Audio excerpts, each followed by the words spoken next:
Hello, everyone. I'm going to say hello to everyone. Okay. Here we are. Okay. That's me talking. Who's in attendance? Andrew, Ashley, love it. Here's some Paul. Holly's here. Wonderful. Becca, Samuel Mellonson is here. This is great. Um, hello, everyone. Welcome to Wine Coach at Home, canned wine edition. This is a fun one and interesting. That's why I got my fun little scarf on. And I really was excited to do this. This was literally the hardest session to start.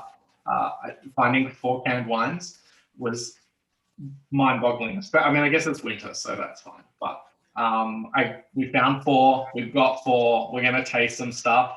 But first, before we start tasting and talking everything about aluminum, which one is right, I'm going to introduce you to my fun co-hosts. She's a great friend. She is a marvelous advocate for natural wine. Welcome to the stage, Krista Roman. Krista Oben. Hi. Krista, how are you? How was your day? My day was really great. I just spent a lot of time doing research on aluminum cans, and yeah, that's it. Doing a little work from home. I love the color behind the green. I think it complements my purple. Thanks. I really that's going on. By your lighting. Yeah. And our other co-hosts, she's recently returned from the East Coast. We are all dying to meet up in person, but this is as close as we have. This is just a way for us to socialize. Emily McLean, thank you very much for coming. How are you today? I'm great. Yeah, thanks for having me. I'm really excited to be here with all of you remotely. Yeah, but we're closer than we've ever been. We're closer than we've ever been in like 6 months. So I'm excited we get to have a chat, taste some wines, and have some people watch us, which is not weird at all. This will be super fun. What are we doing? Canned wine. So there was an inspiration behind this session that may throw Krista and I under the bus, but I'm going to tell you the story anyway. So we were like, let's do a wine coach session of wines we really hate, and like not hate, but like wines we never drink. So perhaps that we can like learn something about it. And I felt that it was all just going to be like gaggy, like wines that are like jokes, and I didn't really feel comfortable, like, making you all pay for wines that none of us wanted to drink. So thankfully, after brainstorming, Krista and I were like, let's do canned wine and let's find some cool canned wines. And that's kind of how this happened. But upon reflection, I think canned wine is like, I've seen such a transition in the last 5 years. It's going to be amazing. I think summer is going to be a really interesting time when we'll see more and more canned wine that isn't just going to be relegated to the LCBO kind of checkout, that there will be like fun sections. And I think this lineup proves that. Emily, like, what's your experience with canned wine? Are you a lover? Are you a hater? Are you I don't know? I'm into it more and more. I agree with you. Like, we're seeing such a huge shift in now we're seeing cans of wine that are labeled by variety or where they come from, where before it was just like very generic labeling. And now I just feel like there's like so much more care and thought put into the production. And I think we're going to see that tonight by who's producing the wines that we're tasting. I'm really excited about it. Krista, you sell wine at your shop over the last year at Paris. Like, what are canned wine sales like? Like, do people come in looking for it? Like for me at Peter Pan, it's like they don't come looking for canned wine, but when they see it, they kind of like walk away with it. I don't know if that's your experience. Yeah, in the summer, people were really looking for wines to drink in the park or wines to kind of drink at a distance, but with their friends. And while they maybe didn't come in looking for canned wines, it was definitely something that we moved through really fast. And, you know, when I was a little wine baby drinking canned wine for the first time, it was super shitty, like slightly sweet sparkling wine that came with a straw. And now you can get like a can, which is half a bottle, like a 375 milliliter can filled with single vineyard Gruner Veltliner from California. Like it's just come so far in terms of quality that it's kind of fun.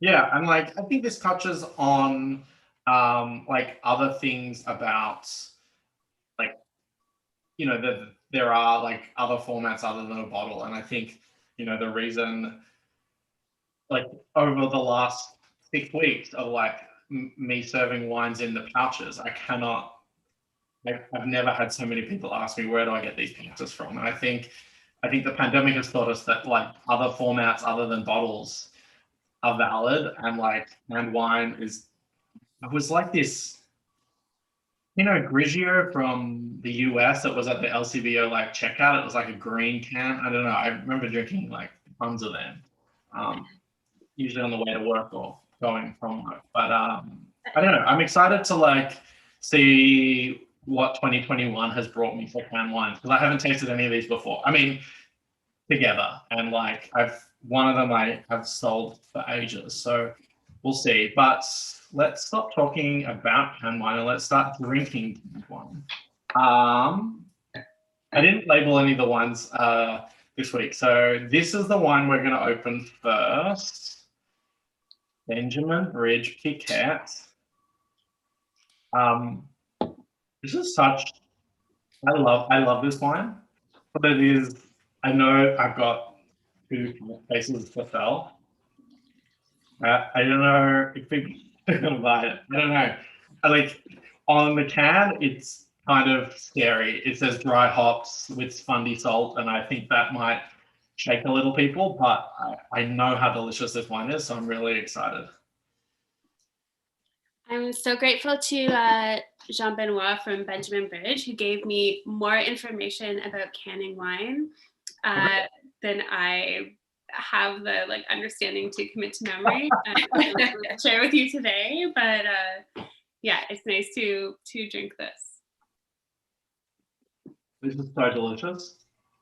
So everyone's asking in their heads, what's Piquet? I mean, I think this is a big question, but I don't know if I have the ability to answer. But I was hoping that as someone who sold some Piquets at Paris, because I've definitely bought some.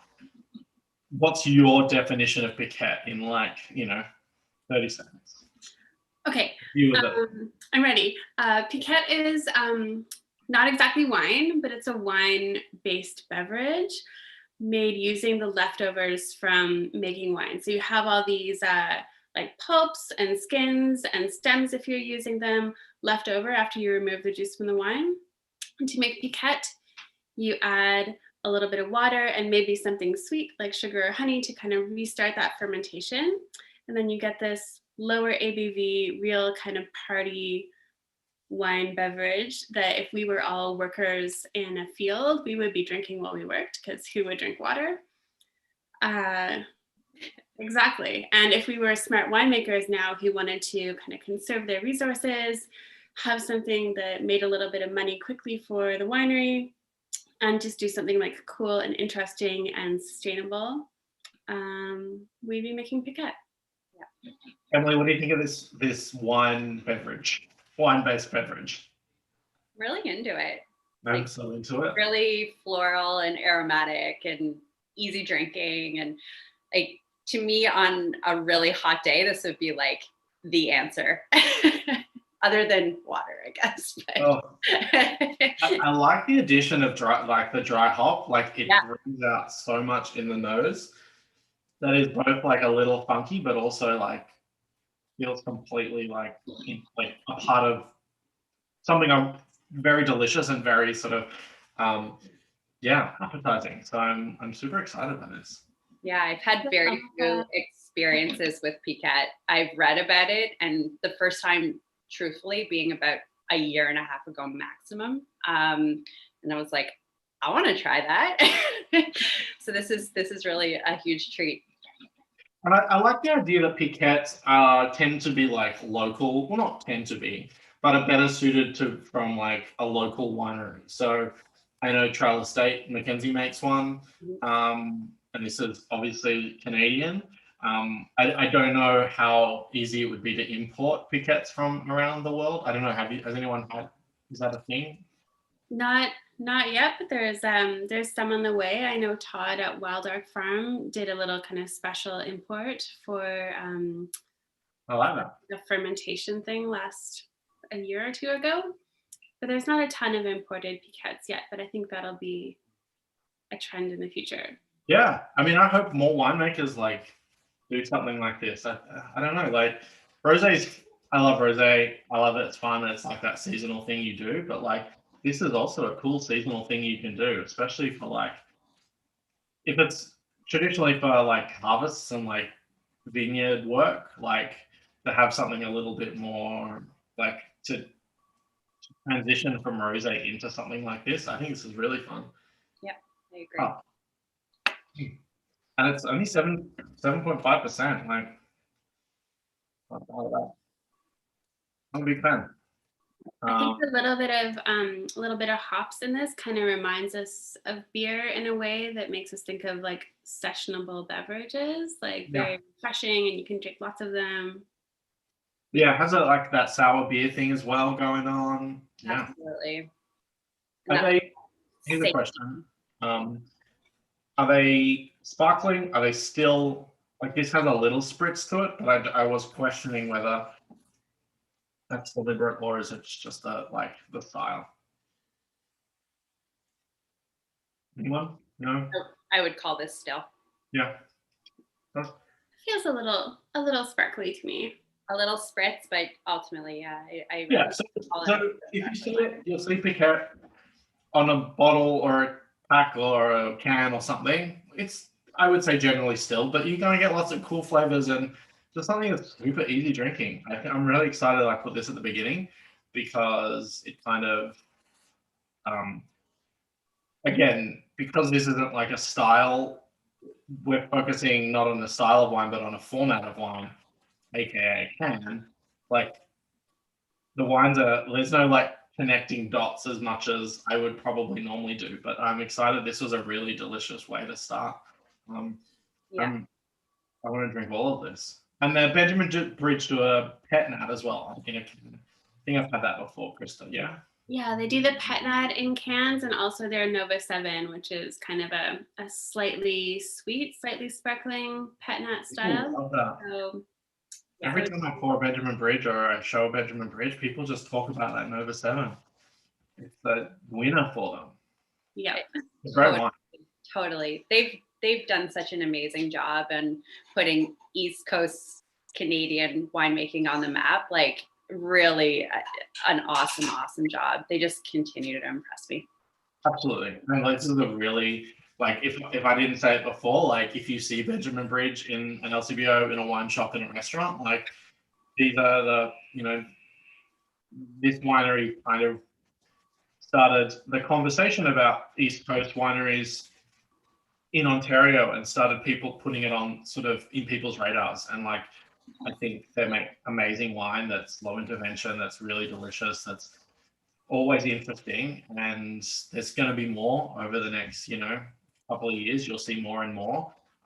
But always like, they're just so delicious, so delicious. I agree.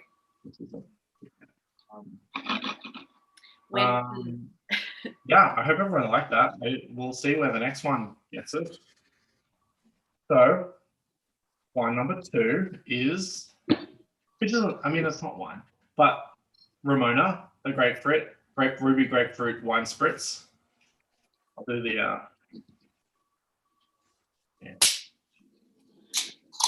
is sparkling, and I've drunk liters and liters of this. I wasn't going to admit it, but I have to. Oh yeah, I forgot to put the wine on. Who I'll has join it? you there. leaders of this. This was the best way to the Ramona was always the best way to put to finish my shift if I finished like, you know, a day shift last summer, and in the shop I could just take a can and just like, you know that when I get home, or aka on the streetcar, I could just like unwind with something that's delicious and like refreshing and perfect. And this color, color means nothing, but oh my god, color means everything. This was often our staff shot at Paris in the middle of like a crushing busy service where we're all just like, oh god, like, you know, remember people, and when they got close to each other, it was really crazy. Yeah, rather than a shot of tequila, this would be the thing that refreshed us and got us ready for more. It just smells of grapefruit. Like it's just this beautiful. I mean, this isn't technically like this is a cocktail. We know that, but I also like, you know, they make a point of saying, you know, that it's made in Italy, that it is organic grapes, all natural, gluten free. Like they're not. I like that I see this on a can, that it's not maybe not capitalizing on, like it's not trying to, it's not marketing should have speak to like try and get people to drink it, but it's trying to tell people that like, I feel like they're trying to tell people that like you're drinking this, but you're also drinking good wine. You're not just drinking like swill or like industrially made like White Claw. Yeah, that you're actually drinking something that like people have like made decisions on, and it's delicious. For those people, a little bit about Ramona. It's a sort of company run by a really cool female sommelier based in the US called Jordan Salicho, I think. But I like this idea that like the idea of starting a winery or starting your own wine it can be a little daunting, but like coming up with this is such a smart way to like, I don't know, like branch out onto your own. The branding's great, and this is just delicious. Like there is no scenario where if someone brought a 4-pack of this to me, gave it to me, I wouldn't be super excited. I agree. Yeah, I agree entirely. She's amazing. Like she started this project when, you know, she was winning James Beard Awards for her wine list at Momofuku, and like starting a young family, and like all the while just saying, I really want something that's meant for apéro hour. Like the spritz is such a huge thing, as the three of us and many people I'm sure on this call know. Why can't wine be inclusive in that? And if nothing else, then canning wine and making it super delicious and approachable gets us talking more about wine. And there's that's just a win in itself.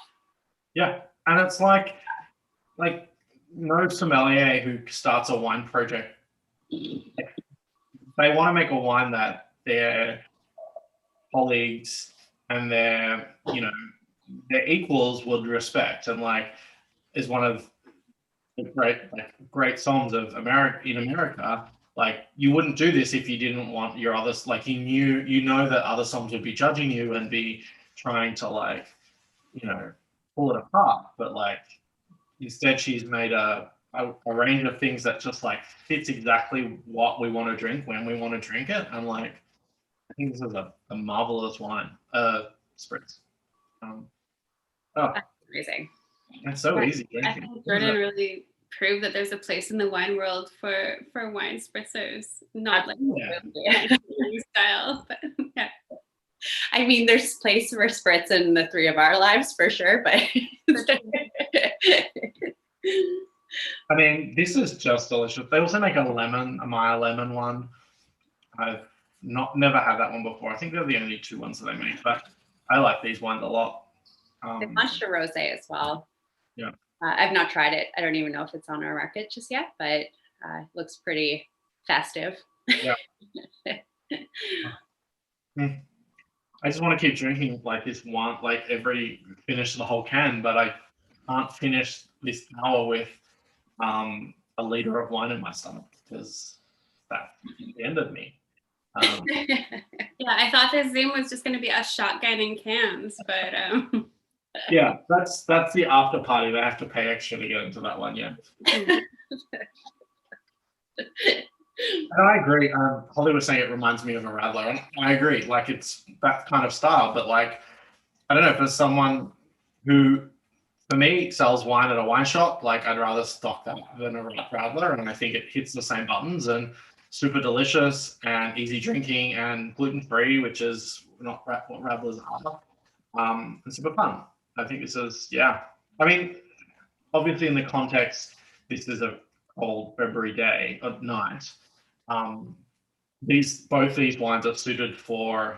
I mean, all of these wines are kind of suited for summer, but I think that you come away from this session and go, oh, I know exactly what I'm drinking this summer, and it's going to be stuff that you'll find very easily, but no one also is drinking. And I think your social capital will be increased this summer because you'll be bringing cans of fun stuff to each party or whatever we do, whatever one is.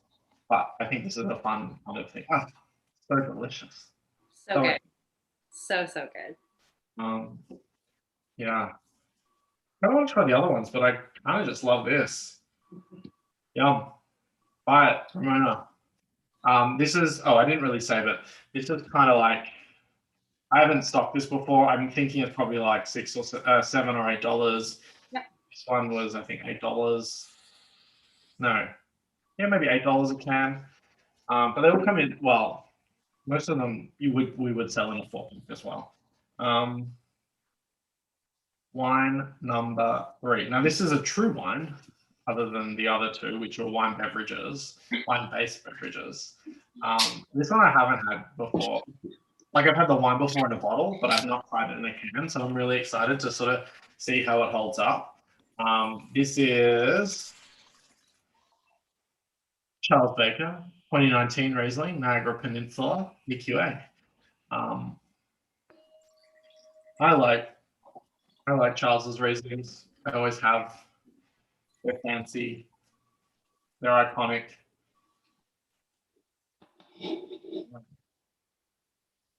The Zalto, Emily, I see. The only universal Zalto we have left. You've got Burgundy. You've got the big ones. You should pour a big one.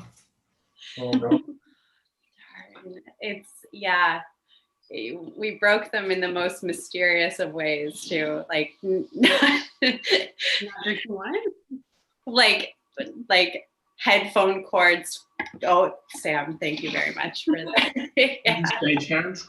I was listening to a live one night and ended up like breaking one with my headphone cord by mistake. Like nothing that you think like.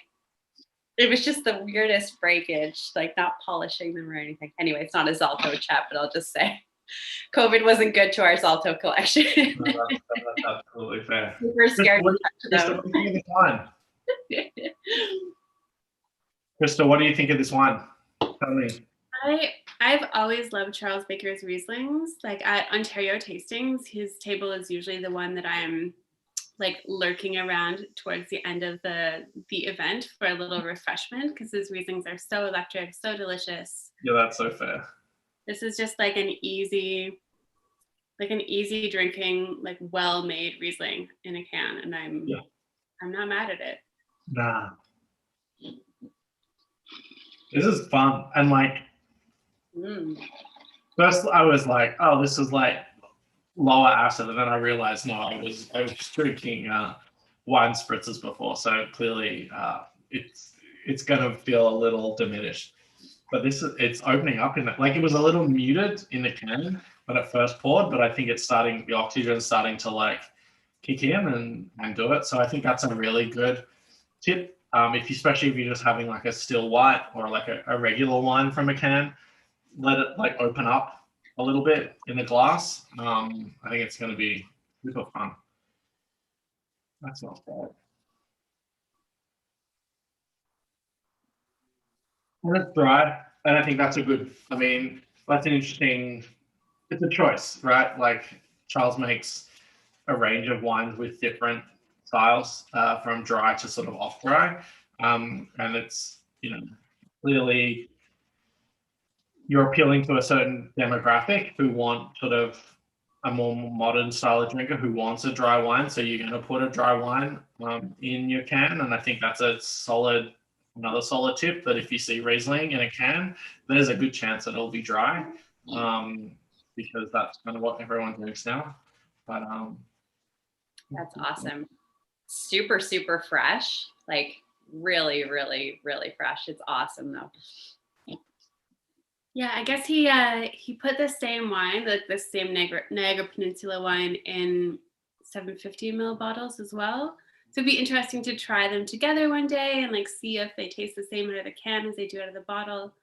But this tastes so like beautiful and fresh and has fruit and has like pretty gentle acidity, but it's still there. That yeah, I would drink this in the park any day. Yeah. I mean this. Like now we're getting into wines, so this is where I wanted to like go over and get your input about like maybe some other grape varietals that you would happily buy in a can, but maybe some varietals that you wouldn't happily buy in a can.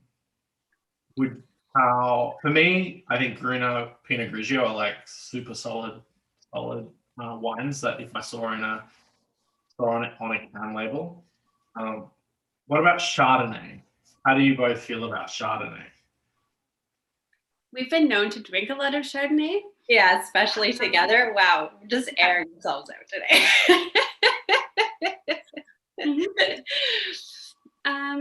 I don't know. I would be, I would try anything from a can.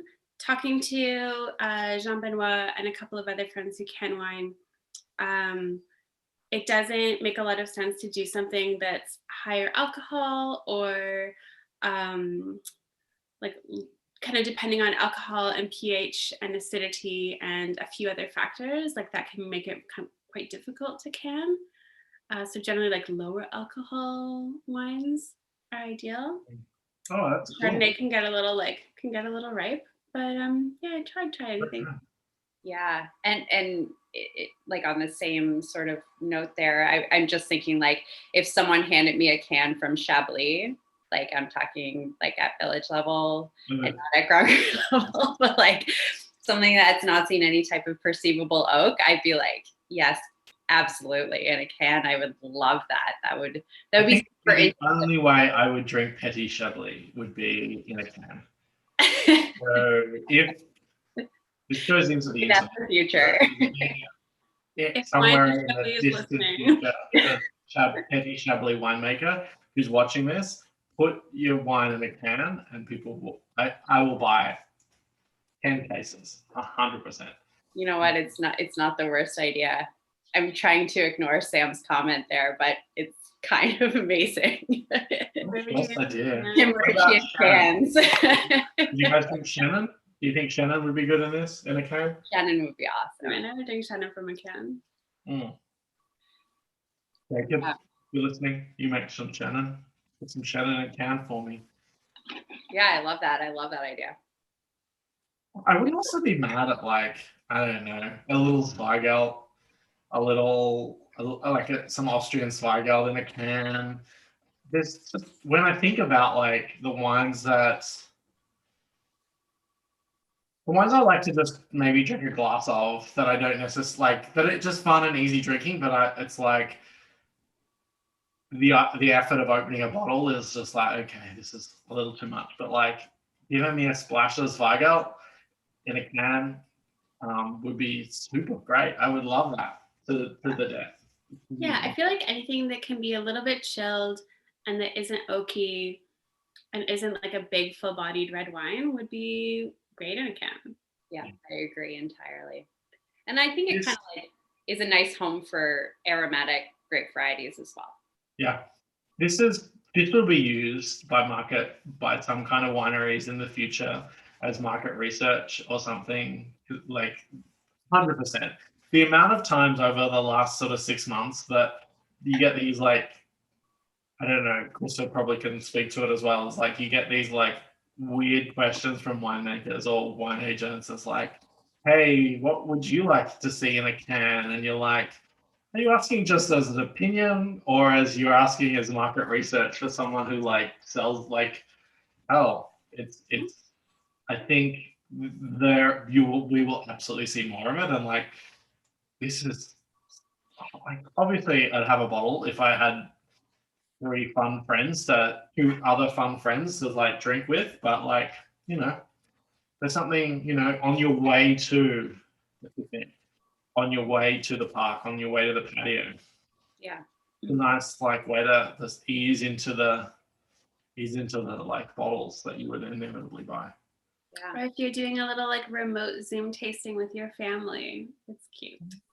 Oh, this is see, I was always wondering whether like it seemed obvious to me that canned wine would, you know, it makes sense. And we haven't sort of touched on the environmental impact, and this is probably a good time to do it, right? Is like, you know, we look at the carbon footprint of wine and we look at organics and we look at like environmentally friendly, but we often don't talk about packaging and the way wine gets around the world. And thankfully, glass bottles are 100% recyclable, just as well as aluminium cans are, but they are heavier. So they require more energy to ship around the world. And that's a conversation I think it'll be interesting to see winemakers sort of tackle with, I don't know, in the future, to talk about formats, to say you could, you know, you could save this much carbon, or you could transport your wines around the world this much better if you serve it in an aluminum can, because it is lighter, it is recyclable, it's all these things. It's just, it is better than glass. It's just not traditional as glass is. And I think I'm interested to see if that conversation actually occurs and like what becomes of it. But, you know, a can obviously for marketing purposes is 250 mils, but you go to Germany, you get a liter can of beer. So why not we get 750 ml can of wine? Like, I'm not, there are obviously other things that go along with it, but at the same time, it's like, I mean, there is an environmental factor that comes with it. And there's a conversation we never talk about in terms of packaging about wine, because we never really, plastic is not really a thing that we do a lot of, especially in wine, but why not? Like, I think bottles are at least like 25 times more like of an environmental disaster to ship than aluminum is. And aluminum is infinitely recyclable. Glass is, you know, the only real good way to recycle glass is through consignment, which doesn't make sense for a winery. It really is just such a huge, I think, difference in terms of environmental impact that I expect to see a lot more of cans and Tetra Paks and things that really, you know, don't have to wine's in a bag. I'm not mad at wine's in a bag. I will happily do that. And as a proud Australian who, you know, who's confident that the Australians invented this technology, I don't know if that's true or not, but I mean, I remember working when in my early 20s in like bottle shops, because they're a thing in the rest of the world. It's everywhere else just doesn't. No one else really has bottle. It's only Ontario and Canada that doesn't have bottle shops. But I remember Chardonnay being in a bag, and I remember plenty of wines, and I remember buying plenty of wines, especially like oh, I'll buy this 10-liter bag of wine, and I'll just use it as cooking wine in the cupboard, and it's like one for the pot, one for me, one for the. So like, it's drinkable. I don't know. I think this is a really important question that, I mean, we're not here to talk about the environmental impact of packaging wine and packaging. I think that's super interesting, but we are not the people necessarily to give an expert opinion. But I don't know, like there is a part of this conversation where I want people who like turn their nose up at canned wines to say, oh, you know, it's just cheap and cheerful. And sure, it is cheap and cheerful now, but we don't know what the future is, and we don't know what the like when it comes to the environment and it comes to like fighting climate change, like no bottle of Barolo is worth fucking, you know, the world burning, you know, on this crazy climate change that we're going on. Like, I would much rather see a 750 ml can of Barolo on my shelf that I sell to people than if that meant that, like, you know, we preserved the world. So I don't know, the people who begrudge me for like suggesting that wine should be served in something other than a 750 ml bottle or a glass bottle, you're idiots. You know, you got to embrace the change. I don't know. I really like this wine. I'm really excited. Obviously, before we get to the last wine, which we all know because it's Lambrusco, we've all got labeled cans. It's time for Cheese Corner, and today Cheese Corner was brought to you by none other than beautiful Krista, who provided me, Emily, with a beautiful cheese board that is not only smells delicious, but like there's a craft single, but I'm not mad at it. I'm kind of like, I'm so nostalgic for this because I remember as a child putting this on bread and putting it on the broiler and like it boiling up and turning brown. Like there's no like should be gone are the days of where we turn our nose at anything. Like 2020 was for getting rid of that habit. I'm so excited for this. Just some cheeses that come in their own little packages. Yeah. No one can be upset about that. Okay, so I'm gonna do the Riesling with the Baby Bell. The black Baby Bell? No, you want to do Baby Bell? I love that. Yeah, I don't know what I'm gonna do here. This is like my dream. Do the Baby Bell. Krista, what's your cheese and Riesling pairing gonna be? Oh, okay. Maybe my cheese and Riesling pairing of the week will be this cheese string with the Riesling. What's the black Baby Bell? It's cheddar taste. No, this is a judgment-free zone. I don't want to judge people. Maybe you can taste it and tell us if it tastes like cheddar. Now, is this supposed to be eaten? We didn't have Baby Bell in Australia. So is it supposed to be eaten? I don't know. I was never allowed to eat them when I was growing up. This is a real guilty pleasure for me. I don't know what to choose. Wonderful. I've got these incredible cheese strings. Is this how you do it? Emily, yeah, I love it. Mm-hmm. Probably gonna rock that really good. Ramona.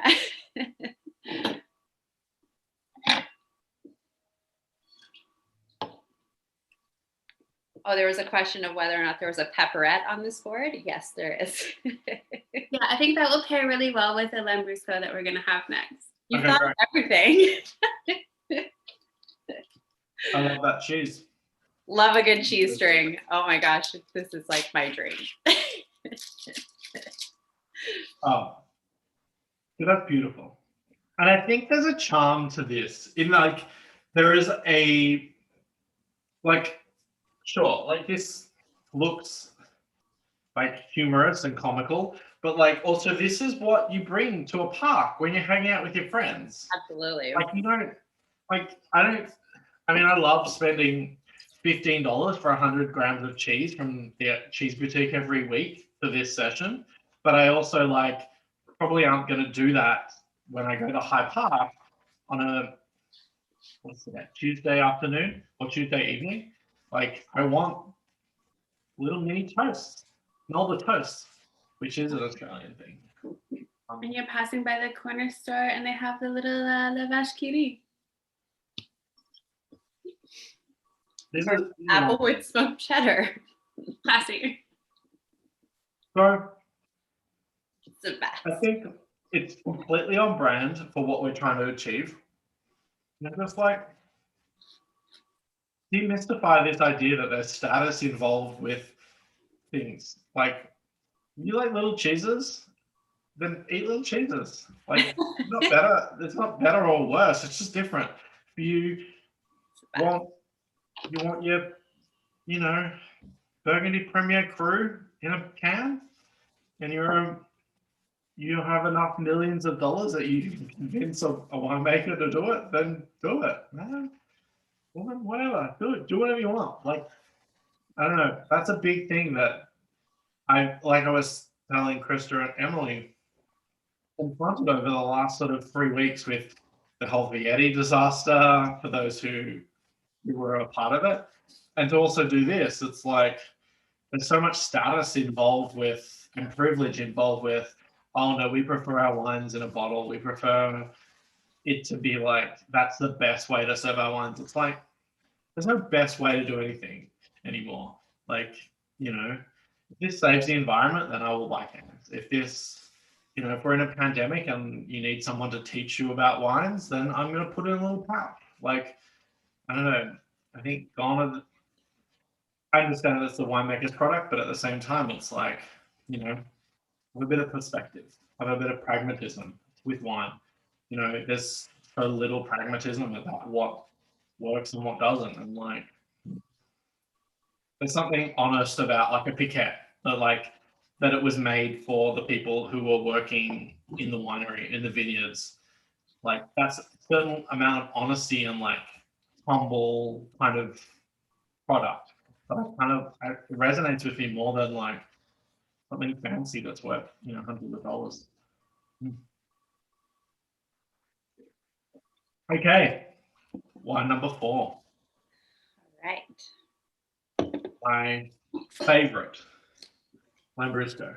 So I do this wine a lot in the tastings, in private wine coaches that I do, because the parameters are great, but impossible to serve sparkling wine with. I've tried it; they go flat in a day. It's impossible. But when you get Lambrusco in a can, then it's a whole different story, because not only are you serving a wine that people very rarely have had, you're also serving a sparkling wine that wine tastings very rarely are able to do. So it's a win, win, win, win, win.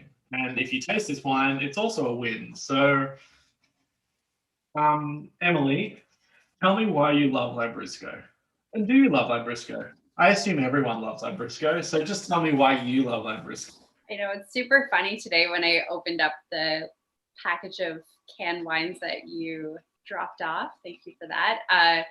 When I saw there was Lambrusco in there, I said to Sam, I was like, honestly, Lambrusco is synonymous with Nick Oliviero to me. So I'm just so happy it's here. You're the only person I know Lambrusco for life.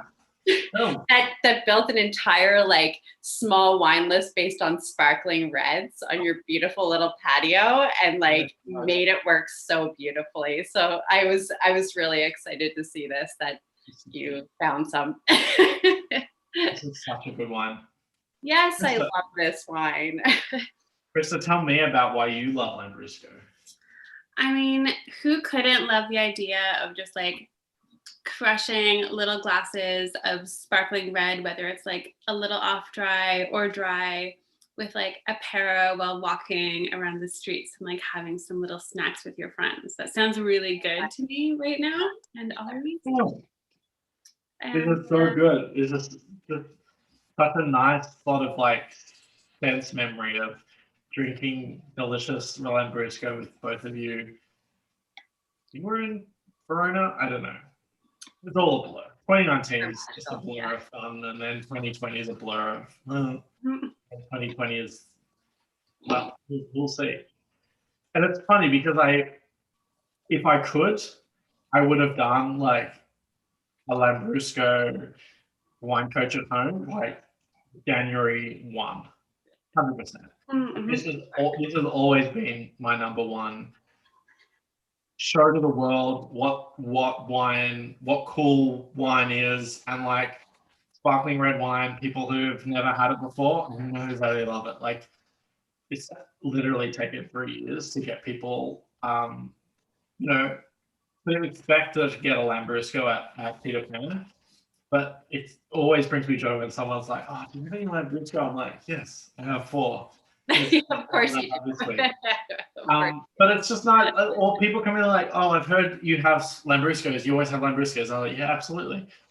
And I wish I could have done this better, but maybe when the world opens up and I have my little wine shop properly, we'll do a proper Lambrusco tasting, and I can show people like the different styles of sparkling red wines. But this is just the perfect wine. Like, I'm not mad. Like, I've forgotten that's in a can. Like, I've forgotten it's in a can, and I think that's the Italians are really good at that. Is like creating wine styles that are meant to just be enjoyed with them, like charcuterie, meant to be enjoyed at the beginning of the meal, not too serious. They're not supposed to be like, age worthy. And I really appreciate that kind of like, there are traditions. These are traditions that I really enjoy, because it means when this comes in a can, I'm not worried about the quality. I'm just worried about like, how many can I buy at one time? Yeah. Before it's sold out. Krista, thank you for providing a pepperette with this Lambrusco, because I think this I thought it would be good. Let me know what you think. This is wonderful. I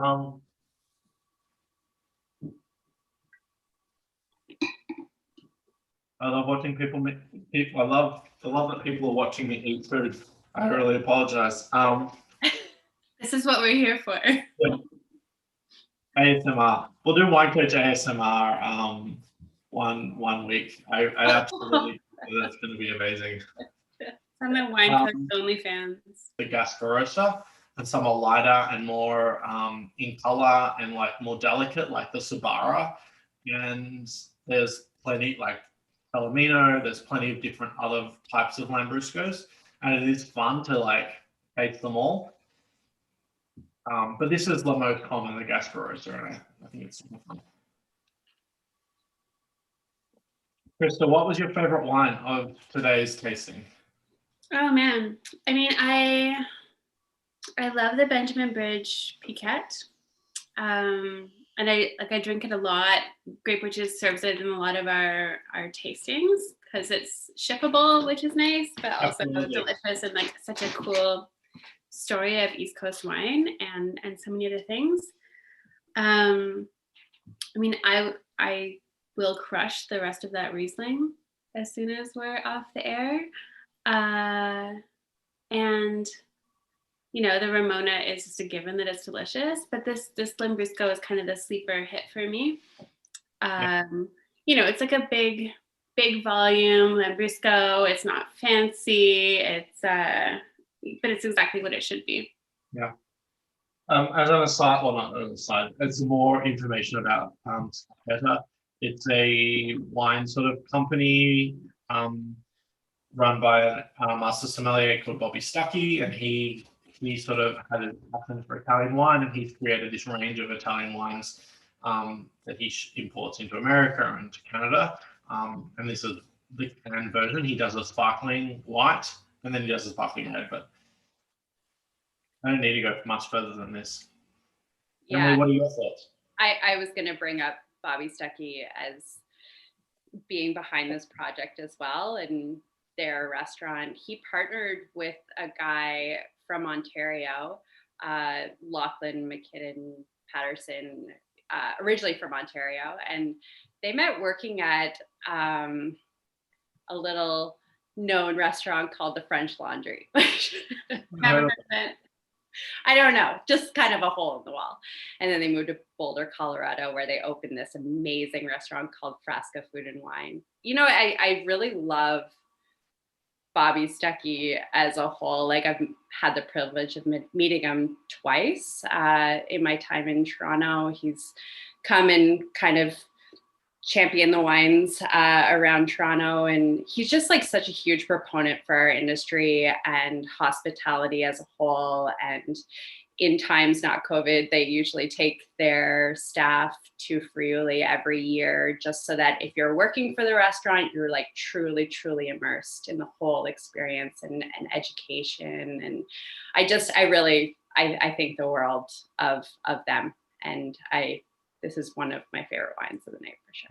And not to be like annoying, but with all the controversy with the quartermaster sommeliers that happened over the last sort of year, like I was really impressed by Bobby Stuckey's like response, and also the fact that like he seems to like he has this bro energy, and like he's a very name droppy kind of song, the person I met, but like I really respected the way he kind of like faced that issue head on and like was honest and like supported everyone without exception and without justification of the culture. Like, but I was so impressed by like his response and his reaction to it, and like I'm happy to support his wines and I'm happy to bring them in. And it's a shame that I only bring the can of Lambrusco in, but whatever. If it, this is what I love. Yeah.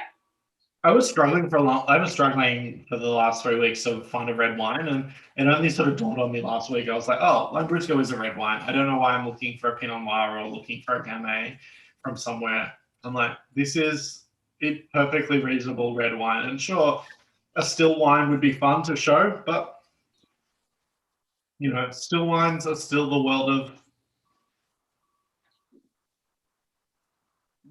rich men, and that kind of there's going to be less kind of push to like create a spark like a still red wine culture in a can than there is for white wine. But love this. This is kind of the end, friends. I really appreciate you coming, and I'm kind of sad that we aren't all face to face and we're all like around a table and doing like red table kind of Jada Pinkett Smith kind of style, because I think that would be much fun. But maybe next year, let's reconvene this time next year and do canned wine part 2 and see what other cool canned wine. I mean, I can guarantee that we would find some really fun canned wines in a year's time. And this is a pretty cool lineup. So you did an amazing job. Sorry, yeah. Yeah. These are really fun. But next week we've got Northern Rhone. We've got actually 2 wine coaches next week. One is Publicized, which is the Northern Rhone, where we're tasting through 4 appellations of Northern Rhone, Pert Roti, Cornas, Saint Joseph, and Crozes Hermitage. And obviously, this is another bad admission that I got two songs I respect the most to do canned wine, and then I decided I was like, oh, I've got 2 other friends who might feel left out, so I'll give them Northern Rhone, and it kind of comes off like I'll give the boys the Northern Rhone and like the fancy, more respected Syrah, and then I give like the 2 people I respect the most canned wine. But the reason is that I want to have fun with you 2, and canned wine is fun, and I don't know a lot about Syrah, and the other 2 are super knowledgeable about Syrah and they love it. So if there is a misapprehension that I'm kind of like relegating both of you to like canned wine, dipping that in the bud. Because I will. What we do with you is going to be really fucking fancy. And then the secret wine coach at home is a Barolo tasting that I'm doing with my good friend Rob Miller and Doug Cooper, and we're going to taste some Barolos, but I haven't kind of got to speak a lot about that. But that's going to be super fun as well. Yeah, 2016 Barolos, none of them are Vietti, and it's going to be fun. And Rob Miller and Doug are 2 of the most fun wine people that I know. So I'm really excited to I don't know a lot about Barolo. I don't drink a lot of it, so I'm excited to sort of explore it with them. So it should be super fun. But thanks, friends, for coming. I really appreciate it. Yeah. And Krista, thank you so much for the cheese plate. Like, Yes, this is Krista, thank you. so good. It's my pleasure. I couldn't, like, I literally couldn't put that together with such detail and like kitsch, but also like thoughtfulness. So I'm super excited I to have a taste lot it. of time on my hands, you know. Yeah. So thanks everyone for joining. If you want to come next week, you got two options. Both are delicious. Both are my Northern Road stuff. I'm really worried that I'm going to be out of my league, but it'll be delicious. And Emily, Krista, thank you very much for coming. I appreciate all your time and your effort, and you're both very busy people, so I appreciate this. And hopefully we'll drink some Lambrusco in a can sooner rather than later, face to face, where we can like pour, I don't know, touch each other's hands and like do fun things like that. I don't know. Oh, it was a I don't know what blast. we're gonna do. That's great. Everyone have a lovely night. Thank you very much for coming. I appreciate your time, Everyone. and have a lovely evening, everyone. And we'll see you